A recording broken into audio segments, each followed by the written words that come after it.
Te pido que abra tu Biblia, por favor, en la carta de primera carta de Pedro. O el libro, como algunos prefieren decir. Libro de primera Pedro o carta o epístola de Pedro. Primera epístola de San Pedro. Apóstol Pedro. Capítulo 1, versículos 6 hasta el 12. Aleluya. Vamos a leer la santa palabra de Dios y luego vamos a escudriñarla exponiendo la escritura. Dice así la santa palabra de Dios: en lo cual vosotros os alegráis, aunque ahora por un poco de tiempo, si es necesario, tengáis que ser afligidos en diversas pruebas, para que sometida vuestra prueba, fe, mucho más preciosa que el oro, el cual aunque perecedero se prueba con fuego, sea hallada en alabanza, gloria y honra cuando sea manifestado Jesucristo, a quien jamás sin haberle visto, en quien creyendo, aunque ahora no lo veáis, os alegráis con gozo inefable y glorioso, obteniendo el fin de vuestra fe, que es la salvación de vuestras almas. Los profetas que profetizaron de la gracia destinada a vosotros inquirieron y diligentemente indagaron acerca de esta salvación, escudriñando qué persona y qué tiempo indicaba el Espíritu de Cristo que estaba en ellos, el cual anunciaba de antemano los sufrimientos de Cristo y las glorias que vendrían tras ellos. A estos se les reveló que no para sí mismos, sino para nosotros, administraban las cosas que ahora os son anunciadas por los que os han predicado el Evangelio por el Espíritu Santo enviado del Cristo, cosas en las cuales anhelan mirar los ángeles. Amén. Cierre tus ojos, vamos a orar. Hija, ¿está todo bien ahí? ¿Sí? Bueno.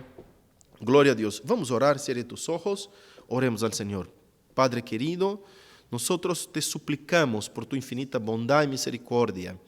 Ven sobre nosotros con tu Santo Espíritu, el mismo Espíritu que estaba sobre los profetas, el mismo Espíritu que actuó y habitó sobre Cristo, sobre Jesús, el Espíritu del Cristo, oh Dios, el Espíritu mismo Santo de Dios. Ven sobre nosotros, ministra, habla en nuestro corazón, nos ayude, nos cambie, nos transforme. Impáctenos con tu palabra, Señor, poderosa, única y suficiente para cambiar el corazón del hombre. Ayúdanos en el nombre de Jesucristo, tu Hijo. Amén y amén. Aleluya. Gloria a Dios. Amada iglesia, nosotros estamos desde el versículo 6 hasta el versículo 12 en una continuación del texto del capítulo 1, que es el versículos 1 hasta el versículo 5. Nosotros ya hemos estudiado juntamente la lección anterior, la prédica anterior, que el tema central de la epístola, la primera epístola de Pedro, es el sufrimiento del creyente como un estilo de vida, y ese sufrimiento es llevado como un ejemplo, es tomado por ejemplo la vida misma de Jesucristo, el sumo ejemplo, el supremo ejemplo de sufrimiento y rechazo que ha vencido todas las tribulaciones y la muerte. El mismo Jesús perfeccionará, afirmará, fortalecerá y establecerá a los suyos. Nosotros vemos todas esas referencias en la epístola de Pedro, en primera de Pedro, capítulo 1, versículos 6 y 7, que nosotros estamos estudiando en esta mañana, versículo 11, capítulo 2, versículo 21, capítulo 4, capítulo 5, está desparramado por toda la epístola, siempre explicándonos que el sufrimiento en este mundo tenebroso de la vida del creyente es algo normal, es como un estilo de vida. Nosotros sabemos que cuando Jesús nos despide, Él nos dice y nos avisa a todos los apóstoles y toda la iglesia, su pueblo, los suyos, a los elegidos. Él nos dice: en el mundo tendréis aflicciones, pero ten buen ánimo. Yo he vencido al mundo. Así que nosotros, sus hijos, sus discípulos, sus siervos también hemos de vencer al mundo. Entonces, Pedro en esa porción de la Escritura la divide y nos habla de dos cosas muy importantes. De los versículos 6 hasta el 9 nos habla del sufrimiento del creyente y de cómo ese sufrimiento llega a nuestras vidas. Y el versículo 10 al 12 nos dice el resultado que estos sufrimientos en la vida de los creyentes anteriores, es decir, los cristianos del Antiguo Testamento, nos dejó de gloria. Cómo ese sufrimiento nos deja la gloria del Señor. Entonces, nosotros que estamos sufriendo en el tiempo de hoy, estamos sufriendo porque el mundo de tribulaciones nos encarga, nos pone una carga sobre los hombros, sobre las espaldas, de persecución, de mentira, de engaño, y viene tras eso todo un peso, una carga de sufrimiento, de dolor para la vida del creyente. Pero este pequeño tiempo de dolor, dice la palabra de Dios a través del apóstol Pablo, que es un pequeño tiempo de sufrimiento que nos coronará de eterna gloria. Amén. Así que vemos en la epístola de Pedro, Pedro no está acá en esa epístola con el propósito de preguntar para Dios por qué sufre el creyente. Al contrario, Pedro acá nos está diciendo con toda la claridad, con todas las palabras y con todas las letras, está nos diciendo que el creyente va a sufrir. El creyente va a pasar por tribulación. El creyente va a pasar por sufrimiento. No pregunta por qué sufrimos. Nos asegura, vamos a sufrir. Porque Cristo, nuestro Señor, ha sufrido. Entonces, vemos acá el versículo 6 que él dice, en lo cual, pero vamos a tomar un recorrido para que tengamos en cuenta. Vemos que esa carta, Pedro escribe a la iglesia alrededor del mundo, cerca del año 62 a 64 después de Cristo, pero escribe especialmente a las ciudades que él menciona en el versículo 1, Ponto, Galacia, Capadocia, Asia y Bitinia. Y escribe a quienes, a la iglesia, a los elegidos, a los salvados, a los creyentes, que él nombra de elegidos por el Dios Padre. Y él nombra de elegidos por Dios Padre, ¿para qué?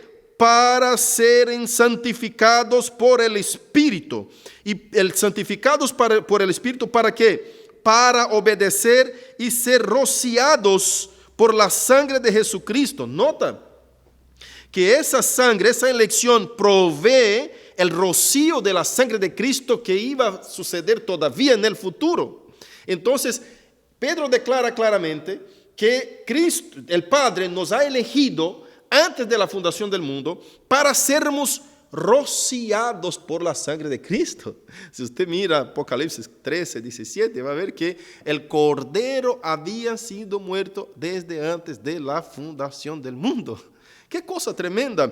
Pero Dios en su presciencia, en su omnisciencia, en su gran poder, previó todo eso. Ya previó la necesidad de elegir a los suyos, previó la necesidad de hacer como esos suyos elegidos iba a acercarse a él a través de la sangre de Cristo, y a través de eso sigue los versículos 3, 4, diciendo, el versículo 3, por ejemplo, Pedro viene agradeciendo por Dios el Padre haber tenido misericordia de nosotros y haber tenido misericordia dándonos el privilegio de haber nacido de nuevo. Para haber nacido de nuevo, nosotros tuvimos que ver, presenciar la resurrección de Cristo. Está todo eso en el versículo 3. La resurrección de su Hijo nos lleva al destino final, que es la herencia en los cielos. ¿Y qué herencia es esa? La herencia incorruptible, incontaminada, inmarcesible. Está en el versículo 4 eso. El versículo 5, Pedro deja más que claro que Dios es el mismo Dios que nos guarda, que nos preserva por la fuerza de su poder, para que seamos manifestados delante de Él en fe. Y la fe es la única cosa que nos hace alcanzar la salvación. Está en el versículo 5, si usted puede mirar.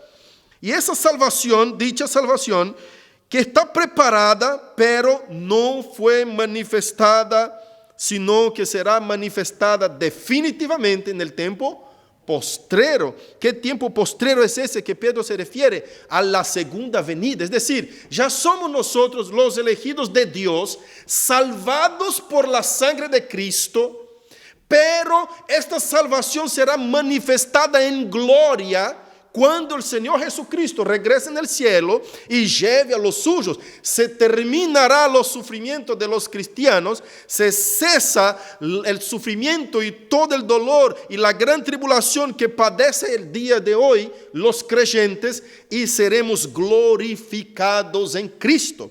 Entonces el versículo 6, Pedro empieza a decir, en lo cual que en ese tiempo postrero os alegráis, aunque ahora por un poco de tiempo, si es necesario, tengáis que ser afligidos en diversas pruebas. Qué cosa maravillosa. Dice, ese tiempo de la segunda venida de Cristo será un tiempo para los elegidos de Dios de gozo y de alegría. Alegraos en ese tiempo, hermanos, en la expectativa, en la esperanza, por desear, por ansiar por ese momento de la segunda venida de Cristo. Hay personas que pasan por la calle y miran hacia el cielo y tienen miedo, tienen temor de cuando el cielo pueda abrir y ver que viene el Señor Jesucristo por segunda vez. Yo ya he pasado por ese experimento. Había tiempos desde cuando antes de mi conversión, antes de mis 17 años, que yo me convertí con 17 años, yo caminaba en la calle y miraba hacia el cielo y me recordaba de la escuelita dominical que mi mamá me enseñaba acerca de la segunda venida de Cristo. Y cuando yo miraba al cielo, a veces el cielo estaba con el sol poniéndose así medio morado, otros días estaba medio naranja y así como unas nubes raras. Y yo me imaginaba la segunda venida de Cristo. Decía, ¿será que será esos rayos de sol así medio anaranjados, medio amarillentos, ahí poniéndose el sol con estas nubes medio abiertas? ¿Será que será de esa forma la segunda venida de Cristo? Y aquello me causaba temor, porque yo me recordaba de mi mamá enseñándome en la escuelita dominical, el Señor Jesucristo va a regresar segunda vez para buscar a los suyos. Y aquellos que están santificados o en el camino de santificación por el Espíritu Santo serán llevados por nuestro Señor Jesucristo. Y aquello me causaba un miedo, un cierto temor y temblor. Yo miraba y decía, Señor, no vuelva ahora porque no estoy preparado. Después de mis 17 años, después de mi conversión, hermanos, cada vez que me imaginaba la segunda venida de Cristo, me causa un gozo cada vez que imagino la segunda venida de Cristo y espectro por esta segunda venida. Yo espero por esta segunda venida. Yo anseo por la segunda venida. Yo oro por la segunda venida para que venga nuestro Señor, como dice Apocalipsis. Amén. Sí, ven, Señor Jesús. Yo sueño con Jesús volviendo por segunda vez. Yo sueño con la segunda venida. Muchas veces he soñado. Esperamos con ansia, con ganas, con alegría, con gozo por la segunda venida. La segunda venida de Cristo no nos causa temor, no nos causa miedo, nos causa alegría y gozo para los salvados elegidos. En cambio, para los que todavía están alejados de la presencia de Dios y de la palabra de Dios, es una causa, una razón de espanto, de temblor y de miedo. Pedro anima a los que sufren, y acá los que sufren no es el sufrimiento común a todo ser humano, porque el sufrimiento es inherente a la raza humana. Todos sufrimos, sea en niveles diferentes, pero sufrimos todos. Cada uno tiene su intensidad distinta de sufrimiento. Algunos sufren por perder una persona amiga. Otros sufren por no tener lo que comer en el día. Otros sufren porque tienen cobradores en su puerta, no tienen con qué pagar. Otros sufren porque han pecado en contra de su Dios. Otros sufren porque la persecución de muerte viene sobre su casa, su vida, su familia, los cristianos que están en los lugares prohibidos de predicar el Evangelio. El sufrimiento es inherente a todo ser humano, sea creyente o no creyente. Pero yo me refiero a lo que Pedro está poniendo. Pedro está explicando no del sufrimiento inherente a cualquier persona, porque si uno se enferma, va a sufrir, y sea creyente o no, va a sufrir igual. Pedro se refiere a un sufrimiento del creyente. Es un sufrimiento que no es inherente a toda la raza humana, sino que a los elegidos. Es decir, aquel sufrimiento que te pone a practicar la palabra de Dios en tus hechos de tu diario vivir. Cuando sos molestado, lastimado por alguien, cuando alguien te causa enojo, cuando alguien te produce ira, cuando alguien te produce cualquier cosa que te exige una reacción, y en ese momento en donde usted quiere decir algo o quiere reaccionar de la carne, el Espíritu viene a ti y diga, aguanta el sufrimiento. Como dijo Pablo cuando escribe a los Corintios, sufre el agravio. Ese es el sufrimiento del creyente. El impío no tiene esa clase de sufrimiento. El sufrimiento del creyente es cuando vienen sus deseos carnales y él pelea en contra de su carne, pelea en contra de su voluntad para decir, Dios, yo quiero agradarte a ti, santifícame, perdone mis deseos, perdone mis voluntades, Señor. Ayúdame, fortalézcame, afírmame.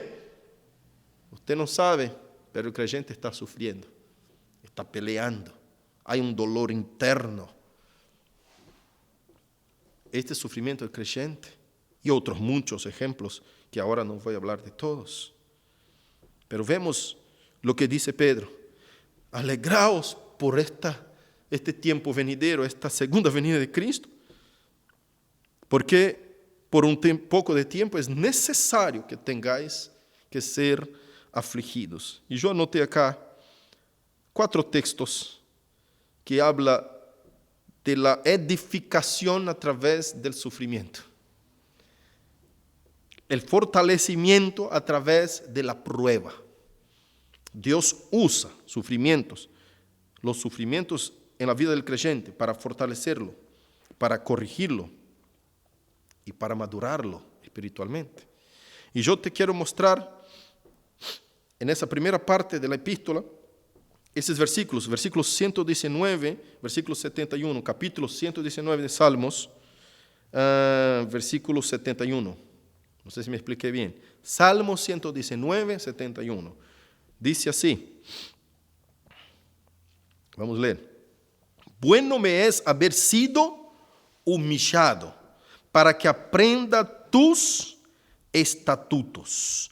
El texto en el original dice, bueno me es haber sido afligido, pasado por aflicciones, pasado por humillaciones, por dolores, para que aprendiera tus estatutos. Entonces, vemos que el salmista acá está agradeciendo a Dios por ese sufrimiento que ha pasado, por esa aflicción que ha pasado, por esa humillación que ha pasado. Y a veces nosotros debemos preguntar a nosotros mismos, a nuestro corazón, a nuestros adentros, ¿será que nosotros tenemos esas mismas palabras saliendo de nuestros labios cuando pasamos por estas clases de aflicción?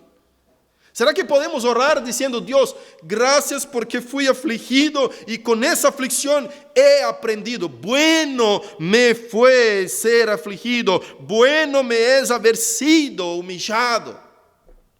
Tendremos ese corazón para reconocer la gloria de Dios y el aprendizaje que Dios nos da en el sufrimiento. Lucas 14, versículo 11. El mismo Señor Jesucristo nos da otra enseñanza, diciendo así, porque cualquiera que se enaltece será humillado, y el que se humilla será enaltecido. Jesús nos está diciendo claramente que el precio para ser enaltecido es la humillación. No hay otra manera para ser enaltecido delante del reino de Dios que no la humillación. Mucha gente busca la gloria, la fama, el éxito, el enaltecimiento acá en ese mundo terrenal, visible, pasajero, temporal, pero se olvida de la gloria celestial. El cristiano, la vida del cristiano tiene que ser distinta. La humillación es algo común en la vida del creyente, o debe ser. Escuche, que cuando nosotros nos humillamos delante de Dios, no es doblar la rodilla allá en la habitación diciendo, Señor, estoy arrodillado de humillación delante de tus pies. No es eso. Ser humillado delante de Dios es pasar por la humillación delante de los demás. Y nosotros somos muy buenos con nosotros mismos, digamos de esa forma. Nosotros queremos decir que cualquier cosita nos ha humillado. Por ahí pasó una persona y nos pisó en el callo y decimos, ese me humilló. La humillación verdadera no es aquella que nosotros decimos de nosotros mismos. Es decir, si yo pienso que fui humillado, aunque no hube sido humillado, entonces el concepto de humillación para mí mismo debe venir del otro y no de mí. Es decir, cuando Rubén me mira y dice, humillar al pastor, entonces ahí sí, reconocidamente pasé por una humillación. Le humillaron y quedó callado, no respondió al agravio, se sufrió el agravio. Ahí sí, porque si yo voy a decir de mí mismo, yo digo, pero este tipo no me saludó, me humilla. Y los que están cerca pueden decir, no, pastor, eso no fue una humillación, por favor, quizás no te vio. ¿Me explico? Nosotros no podemos juzgar que fuimos humillados de cualquier forma. Tenemos que tomar conceptos de otros a ver si realmente pasamos por humillación. Porque somos muy condolidos con nosotros mismos. Somos muy buenitos con nosotros mismos. Encima hay otros que tienen una como dice, síndrome de inferioridad y cualquier cosita es clase de humillación. No, hermanos, no es de esa forma. La humillación que el texto bíblico nos dice, aquel que se humilla será enaltecido, es cuando realmente todos ven que tú fuiste humillado. ¿Por qué fuiste humillado? Porque tu respuesta a este agravio fue el silencio. Ahí todos notamos que uno fue humillado, como nuestro maestro, que fue escupido, golpeado, humillado en la cruz, burlado, reían de él, decía, bájate de la cruz. Él tenía poder para hacerlo, pero humillarse es retener lo que tiene o lo que sabe para que el otro sea grande. Y dejó que se agrandara. ¿Qué buscan ustedes? ¿Gloria en este siglo? Te las doy. Si usted piensa que esto es gloria, es muy pasajero, es temporal. Humílleme. Ese debe ser el pensamiento del creyente. Porque el sufrimiento como estilo de vida debe ser perseguido al ejemplo de Cristo. El creyente debe vivir una vida diferente y distinta. Y con eso aprendemos. Aprendemos que el camino del enaltecimiento es la humillación. Jesús nos enseña eso en Lucas 14:11. Pero vamos también a otro texto, 2 Corintios 4:17. Pablo nos dice que esas humillaciones que pasamos, 2 Corintios 4:17, son muy pasajeras. Mira lo que dice el texto. Versículo 16, desde el versículo 16 dice, por tanto, no desmayemos, antes aunque este nuestro hombre exterior se va desgastando, el interior no obstante se renueva de día en día, porque esta leve tribulación momentánea produce en nosotros un cada vez más excelente y eterno peso de gloria. Aleluya. No mirando, mire el 18, voy a leerlo. Nosotros las cosas que se ven, sino las que no se ven. Pues las cosas que se ven son temporales, pero las que no se ven son eternas. Para cerrar esa parte, Romanos 8:18 también nos da, el cuarto texto que le había dicho, nos da otra afirmación de esa verdad. Romanos 8, versículo 18.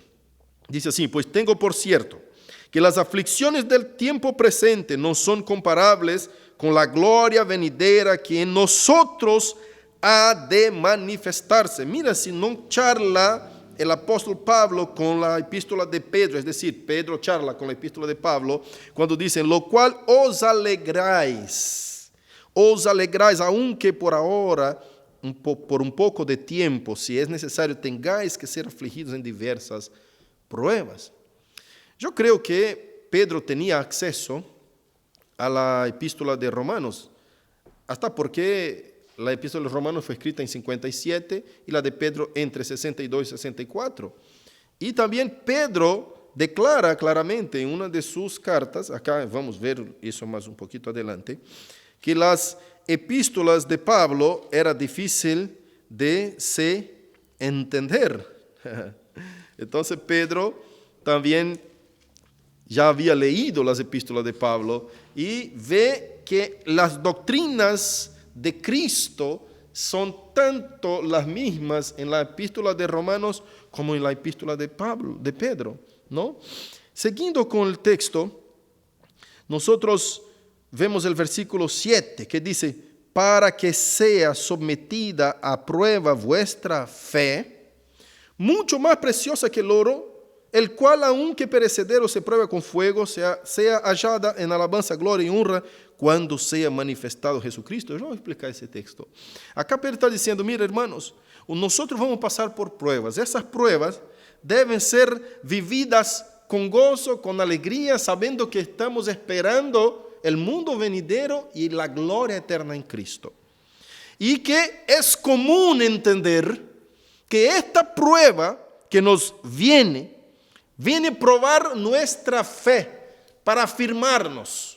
Y cuando viene esta prueba, y le compara la prueba que tenemos con el oro, a ver si el oro es realmente el oro puro, y confirma y compara, acá hace una comparación, dice, si nuestra fe debe ser probada, así como el oro es probado por el fuego, mientras más la fe, que el oro es algo perecedero, se prueba con fuego. Imagínate la fe, que es algo no perecedero. Mucho más todavía será probada la fe, más que con el fuego.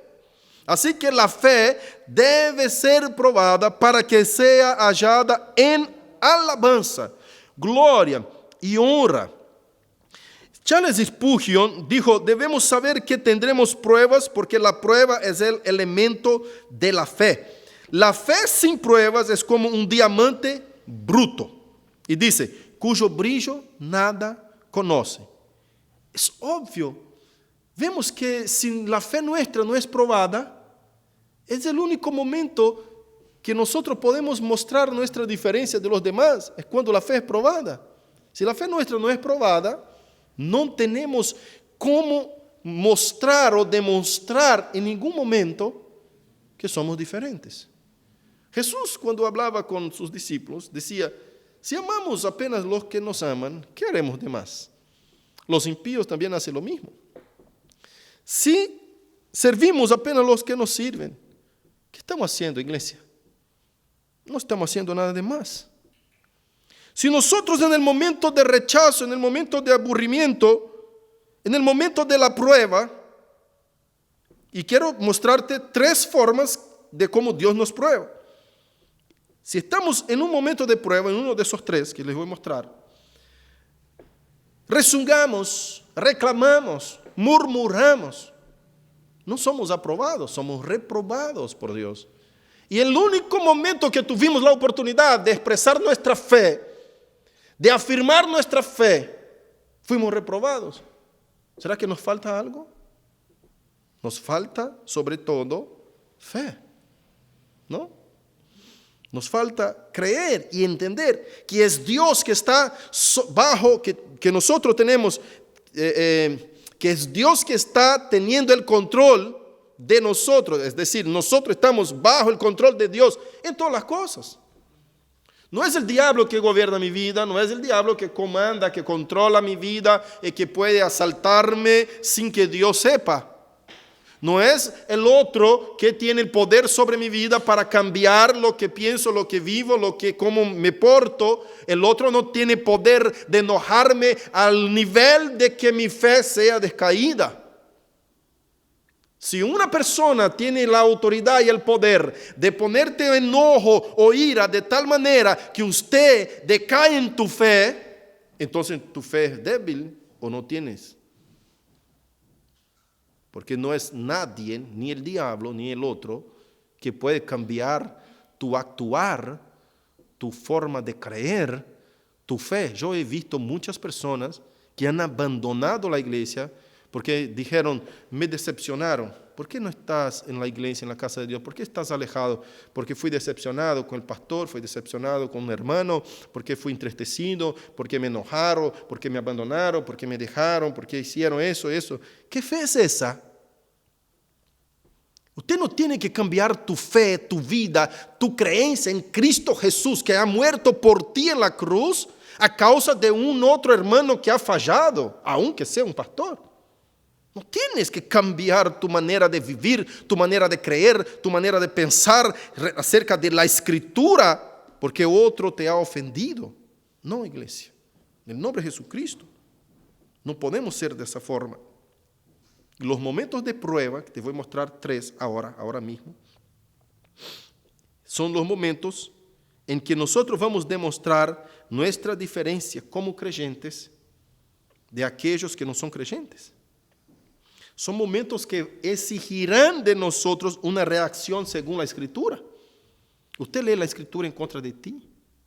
Cuando usted está pasando algo difícil o algún enojo, usted lee, se recuerda de la Escritura, está en tu mente, en tu corazón la Escritura que dice, si alguien quiere demandar contigo y sacarte la túnica, la capa, dele también la túnica. Si alguien te obligara a andar con él 1 milla, ve 2 millas. Eso viene en tu corazón cuando usted está en algún problema, en alguna situación mala en este mundo. Si no, necesita conocer la doctrina de Dios, la palabra de Dios. Esta palabra debe estar en tu corazón todos los días de tu vida, en tu mente. Debe estar entrañada en tu ser. La palabra tiene que ser recordada a cada actuar, a cada despertar, a cada momento de tu diario vivir.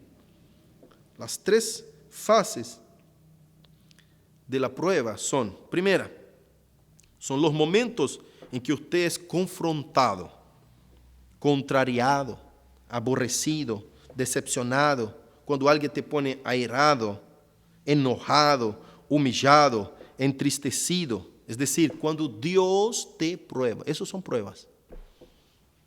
Cuando sos contrariado. Alguien dijo algo que no te gusta o que es el contrario de lo que usted quería. Cuando sos confrontado con una verdad. Te equivocaste y una corrección llega a tu puerta. Alguien te dice, no haga esto, está mal. Sos aborrecido. Algo que es contra de tu voluntad o que sea feo ante tus ojos o malo ante tus ojos. ¿Cómo reaccionar? ¿Cómo reaccionas ante esas pruebas? Esa es la primera clase de pruebas. Segunda, los momentos que te faltan los recursos. Los momentos que te llega el dolor, la enfermedad, el momento de pérdida. ¿Cómo reaccionas? ¿Andás como el pueblo de Israel allá en el Egipto, murmurando, rezongando, diciendo, ¿por qué el Señor no nos lleva de vuelta al Egipto? Allá teníamos carne, ajo, teníamos comida, allá por lo menos sufríamos, pero teníamos lo que comer. Y acá nos trajo a ese desierto para morir de hambre. Aparentemente ellos tenían una razón para rezongar. ¿Te parece? Es obvio que las circunstancias, las situaciones que van a llegar en tu vida van a aparentar una razón para que usted rezongue, murmure delante de la presencia de Dios. Pero Dios dijo, ustedes no tienen ninguna razón para murmurar, para rezongar. No tenemos que mirar las circunstancias a nuestros ojos, tenemos que mirar las circunstancias a los ojos de Dios. Cuando miramos las pruebas por la mirada de los ojos de Dios, ¿cómo vemos con los ojos de Dios, pastor? Si somos humanos, obvio que vamos a mirar con los ojos humanos. No, miramos con los ojos de Dios cuando tenemos presente nosotros el Espíritu Santo de Dios. Solo el Espíritu Santo de Dios tiene el poder para mostrarme cómo Dios mira. Cómo Dios mira el pecado, cómo Dios mira las circunstancias, cómo Dios mira el sufrimiento, cómo Dios mira los problemas, cómo Dios mira. Si no tienes la presencia del Espíritu Santo presente en tu corazón, en tu ser, no podemos, no podrá usted ni yo jamás sentir lo que Dios siente. No podrá jamás sentir amor por los demás, amar las almas, predicar el Evangelio, hablar de Dios, dar un pedazo de pan a una persona. Si no está el Espíritu Santo presente, no podemos jamás entender el sufrimiento. Porque estamos siempre mirando con los ojos de abajo y no con los de arriba. Tercer punto, tercer nivel de sufrimiento, de prueba. Son los momentos que tus deseos te acechan, que las propuestas inmorales te invitan, la fama, la gloria terrena y la mentira o el engaño te asedian. Este es otro momento de prueba y de sufrimiento. El creyente padece en sus adentros con eso. ¿Cómo contestamos a eso? ¿Cómo respondemos a los deseos? El hombre impío no tiene esa clase de sufrimiento porque hace lo que le da la gana. Si desea acostarse con 2, 3 mujeres, se acosta. Pero el creyente no. El creyente padece, por más que sus deseos llegan. Nosotros padecemos diciendo, Señor, limpia mi corazón. Yo quiero servirte y serte fiel. Cuando los deseos te acechan, cuando la gloria, la invitación a propuestas indecorosas, indecentes, te llegan, ¿cómo contestas a eso? Cuando la corrupción, a través de, qué sé yo, una propina, un agrado, eso te invita a hacer algo malo, a desobedecer la palabra, ¿de qué forma actúas? Cuando nadie te ve, está usted en las oscuras, pensando que los ojos del Espíritu Santo están alejados de ti. ¿Cómo actúas? Estos ojos jamás te abandonan. Los grandes ojos del Jehová que está presente en toda la tierra te están escudriñando a cada momento, a cada segundo. Y Dios conoce por qué estás sufriendo. Dios conoce cuando estás solito. Dios sabe cómo reacciona tu corazón. Dios sabe cómo reacciona mi corazón cuando estoy solo. Dios conoce todas esas cosas. ¿De qué forma reaccionamos nosotros? Te voy a poner algunos ejemplos bíblicos de cómo reaccionaron algunos hombres tras algunas pruebas que Dios les ha puesto. Entonces tenemos los momentos de prueba que nos llevan a momentos de corrección. Los momentos de sufrimiento que sirven para que nosotros podamos crecer en Dios. Y yo te quiero decir que cuando estamos en sufrimiento, padeciendo algunas tribulaciones, no debemos preguntar por qué estamos pasando por eso. Es la pregunta más común que hacemos. Ay, ¿por qué eso? ¿No? Pero la pregunta correcta a hacer es ¿para qué? ¿Cuál es el propósito de este sufrimiento, Señor? ¿Para qué, Señor? Dame a entender ya para qué estás poniéndome en este proceso de dolor. ¿Cuál es la finalidad? Para que yo crezca, para que yo amadurezca mis emociones, para que yo avance, para que yo pase por esta experiencia, para que el día de mañana pueda yo estar ayudando a lo que va a pasar por el mismo proceso. Y no tiene la estructura que yo tengo, y no tiene la estructura que tú me la diste para que yo pueda ayudar a otros. ¿Para qué? Es la pregunta correcta. El por qué siempre es una afrenta a Dios.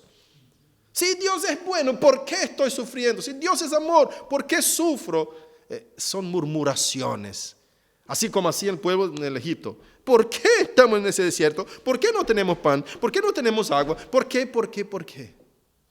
Jamás dijeron, ¿para qué? ¿Cuál es la experiencia que Dios quiere dar a nosotros cruzando ese desierto? ¿Para qué? Es la pregunta que usted tiene que hacer.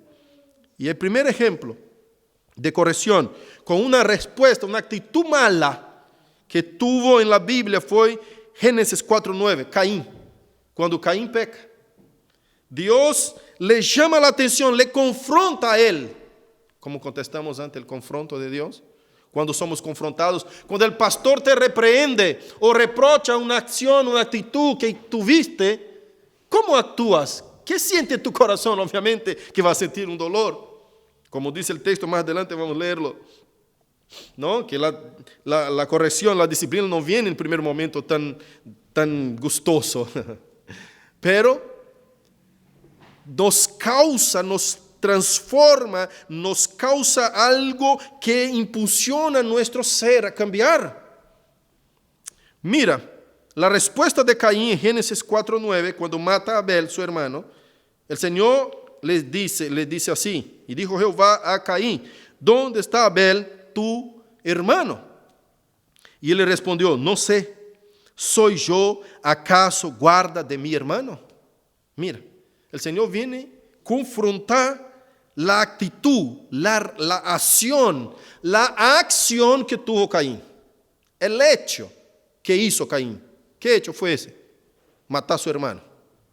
Y Dios le corrige, le reprehende. ¿Y qué es la respuesta? ¿Cómo es su reacción? Entonces, acción, Dios confronta. ¿Cuál es la reacción de Caín? ¿Soy acaso yo guarda de mi hermano? ¿Soy yo responsable por mi hermano? ¿No tenía él guardas? ¿Por qué me pregunta a mí? Qué malcriada respuesta. Qué arrogancia ante su Creador. A veces estamos haciendo eso con Dios. Cuando te reprende el pastor, ¿cómo contesta tu corazón? ¿Qué hablas?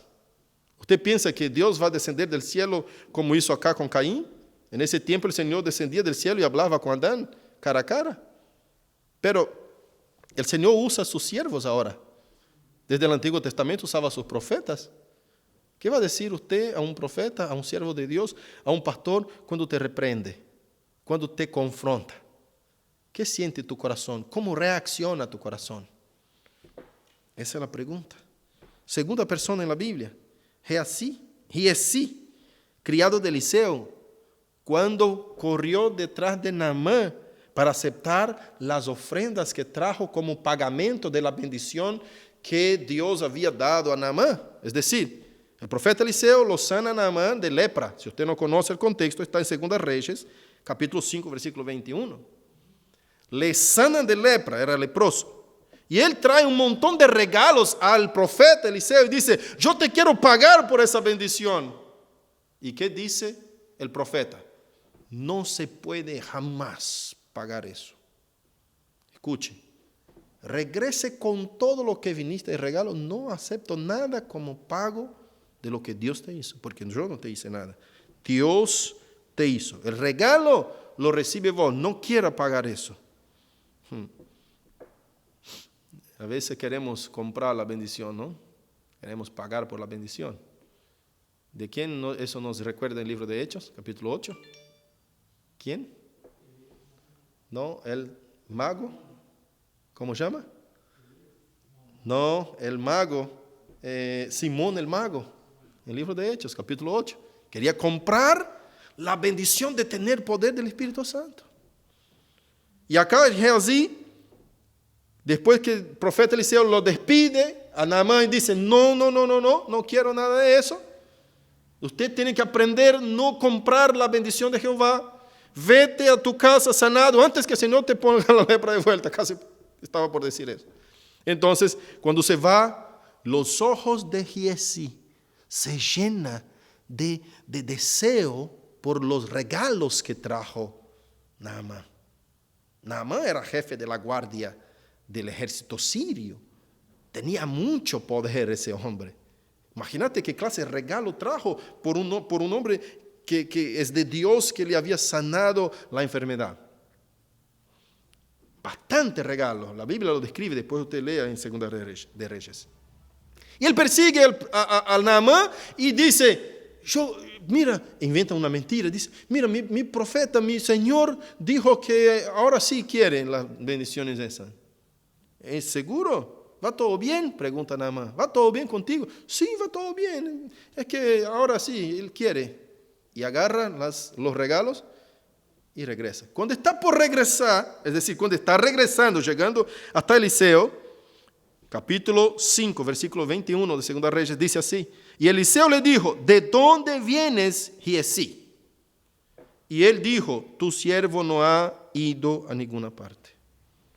Dios confronta a una persona en contra del pecado de él.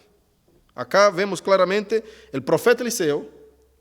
Primero vimos Dios mismo con Caín hablando. Ahora Dios usa al profeta Eliseo para confrontar, Dios hablando a través del profeta Eliseo, para confrontar un pecado de su siervo, de su discípulo. Y él dice, ¿de dónde vienes, Giezi? Dice la palabra acá en ese capítulo que el Espíritu de Dios ya había ido y él ya sabía, ya había dicho a Eliseo que había hecho Giezi.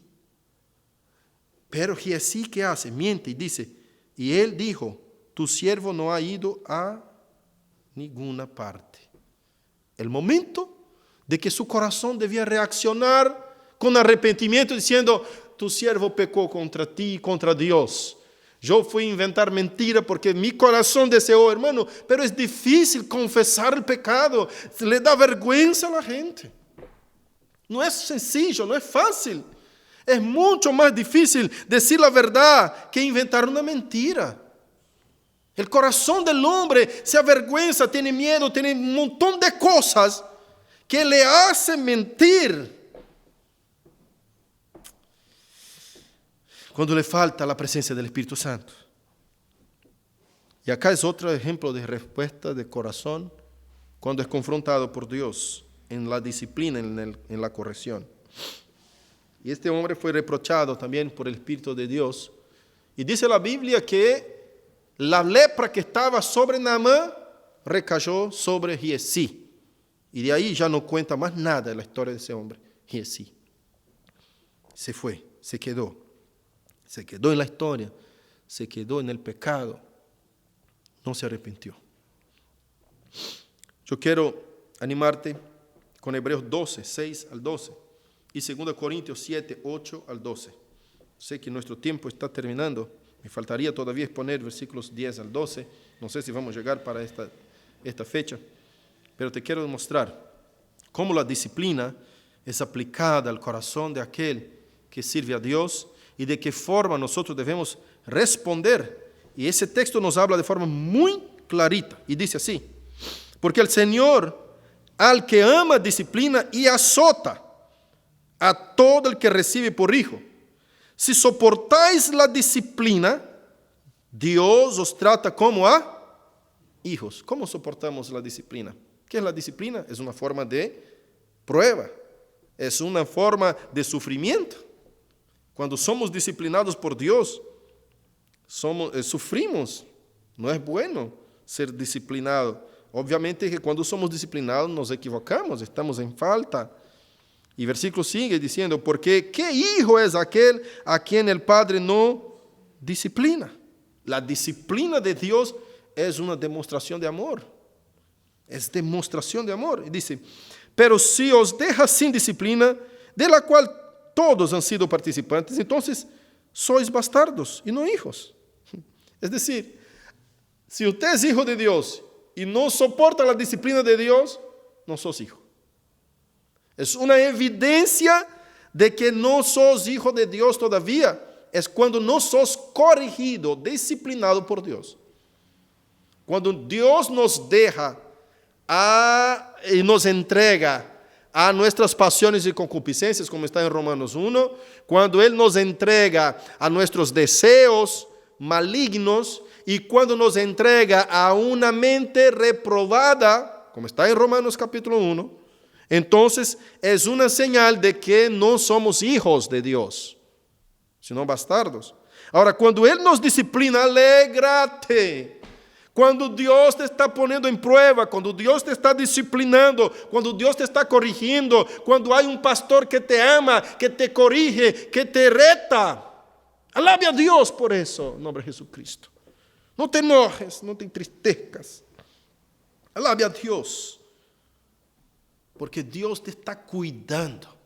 Te está cuidando. Dios no te dejó, no se alejó de ti, te está cuidando. Te está corrigiendo el camino. Te está haciendo andar por la vereda correcta que lleva a la vida. Sigue el capítulo y dice, versículo 9, por otra parte, tuvimos a nuestros padres terrenales que nos disciplinaban y los venerábamos. ¿Quién odia a su padre por haber disciplinado? Los venerábamos.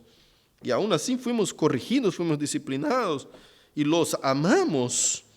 Porque no obedeceremos mucho mejor al Padre de los espíritus y viviremos.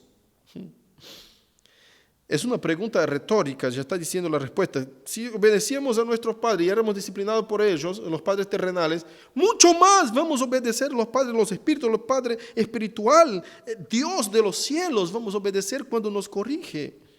Vimos 2 ejemplos de personas que contestaron, que reaccionaron mal ante la disciplina. Y ahora nosotros estamos viendo de qué manera debemos actuar ante la disciplina, reaccionar en nuestro corazón. Versículo 10, y aquellos ciertamente por pocos días nos disciplinaban como a ellos les parecía, pero para lo que nos es provechoso, para que participemos de su santidad, es verdad que ninguna disciplina al presente parece ser causa de gozo, sino de tristeza, pero después da fruto apacible de justicia a los que en ella han sido ejercitados. Usted ha sido ejercitado en la disciplina. Dios te ha disciplinado. Dios te ha llamado la atención. Dios te ha confrontado a través de un siervo. Dios te ha reprochado algunas actitudes. Te ha retado el Señor. Hemos sido ejercitados en la disciplina. Hemos reaccionado de forma saludable, correcta en la disciplina. Es una clase de sufrimiento que Pedro también nos está enseñando.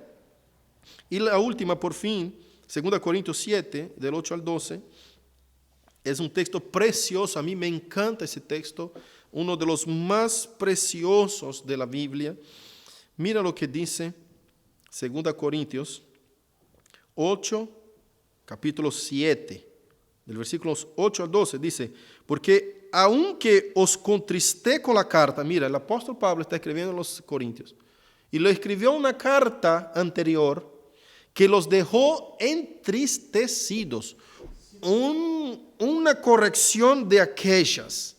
¿Sabe cuándo es duro el pastor en corregir?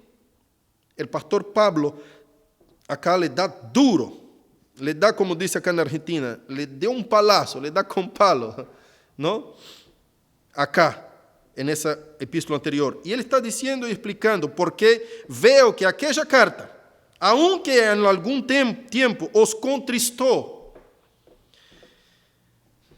Versículo 9. Ahora me gozo, no porque hayáis sido contristados. Yo no tengo alegría en contristaros.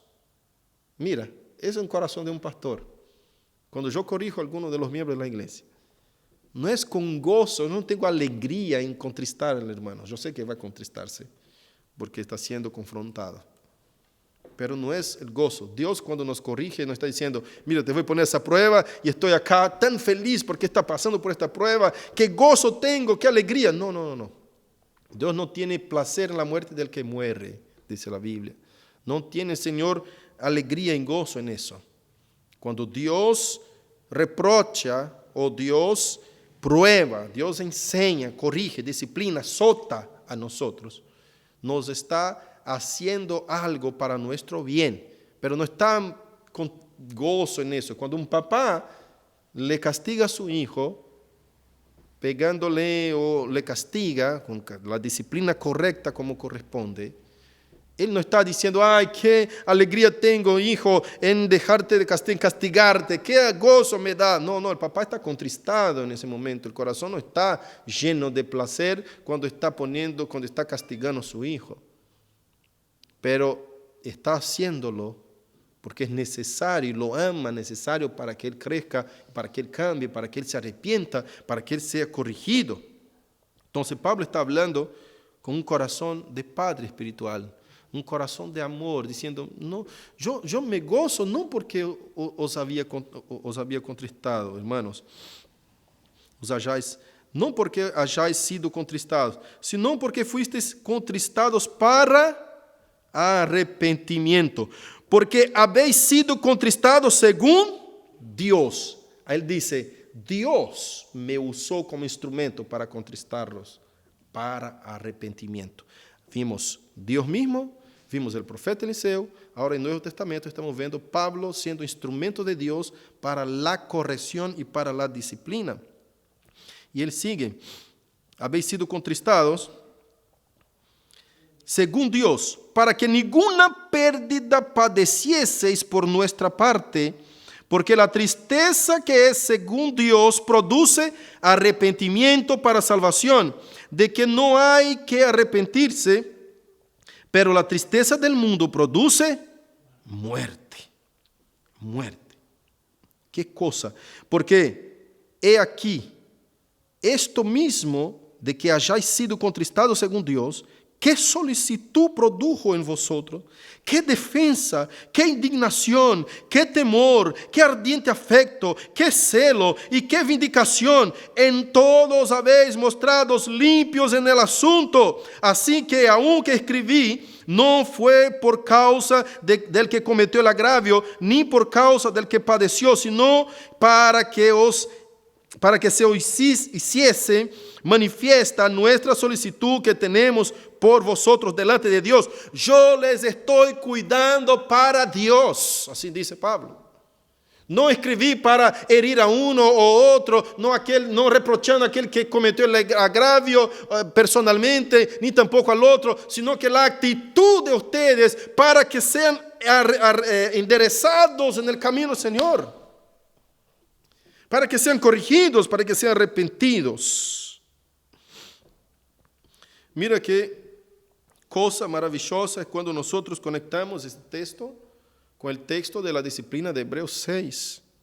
Vemos Pablo hablando de forma clara que hay una cierta tristeza de parte producida por Dios para el arrepentimiento, y Hebreos dice que ninguna disciplina llega con gozo, sino que viene primeramente con tristeza para producir arrepentimiento y cambio. Entonces vemos, iglesia de Jesucristo, que Dios nos cuida con la disciplina, el sufrimiento y el dolor, que el apóstol Pedro está defendiendo en toda la primera epístola. Nos está diciendo, esto es para gozo. Usted, cristiano, va a sufrir, pero es para gozo. Es para que sean engrandecidos, enaltecidos en el día postrero. Ese es el día de la gloria del creyente, del enaltecimiento del creyente. No es acá, en ese presente siglo. Cerrando, no voy a exponer los versículos 10 al 12, sino que voy a terminar el versículo 8 y 9. Dice, ¿a quién amáis sin haberle visto, en quien creyendo, aunque ahora no lo veáis, os alegráis con gozo inefable y glorioso, obteniendo el fin de vuestra fe, que es la salvación de vuestras almas? ¡Qué maravilloso! Nosotros entendemos que adoramos y servimos a un Dios invisible, aunque nuestros ojos no lo ven. Él nos garantiza la salvación de nuestras almas, el fin de nuestra fe, la finalidad, el propósito de la fe es alcanzar salvación de nuestras almas. Iglesia Señor Jesucristo, que nosotros podamos actuar y reaccionar de acuerdo a la palabra de Dios, a la voluntad de Dios, y aprendermos a padecer los sufrimientos en este mundo con alegría.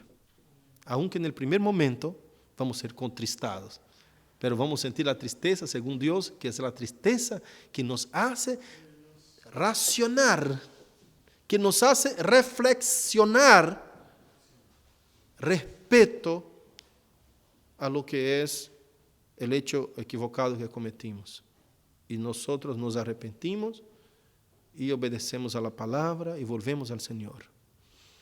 Es una tristeza que nos lleva a cambio, que nos lleva a arrepentimiento. No puede haber arrepentimiento sin haber una tristeza en nuestro corazón, un dolor en nuestro corazón. Así que el sufrimiento del justo, del creyente, mayormente es diferente del sufrimiento de los demás en ese mundo, de las demás personas que no aman a Dios en el sentido de seguir obedientemente y fielmente su palabra. Amén. Que Dios nos ayude, nos bendiga en nombre de Jesucristo. Hay algo acá. Juan Orieta, bendiciones. Hermana Lady de la Costa. Da costa interior do Ceará. Nos da saludos. Saludos a los hermanos. Juan Orieta, hermana Lady, en nombre de Jesucristo. Amén. Vamos a orar, vamos a terminar nuestra reunión. Que Cristo, que el Espíritu Santo nos ayude, nos fortalezca y pueda estar hablando y seguir hablando en nuestro corazón para entendermos el sufrimiento, el dolor y las distintas clases en que estamos involucrados en ese proceso de arrepentimiento que Dios trata a sus elegidos. Amén. Oremos. Querido Dios, te alabamos y te agradecemos por esta palabra. Te agradecemos, Señor, porque tú nos has explicado, nos has enseñado qué significa el sufrimiento en la vida del creyente. Cómo debemos reaccionar ante el trato del Señor, ante la corrección y la disciplina de Jehová. Gracias, Señor, por esta palabra. Bendícenos y fortalézcanos en el nombre de Jesucristo. Te pedimos y te oramos, ahora y siempre. Que la gracia de Jesucristo, tu Hijo amado, el amor del Padre y la comunión y la consolación del Espíritu Santo sea con toda la iglesia y el pueblo de Dios pueda decir amén. Amén. Dios te bendiga. Estamos terminados en el nombre de Jesús.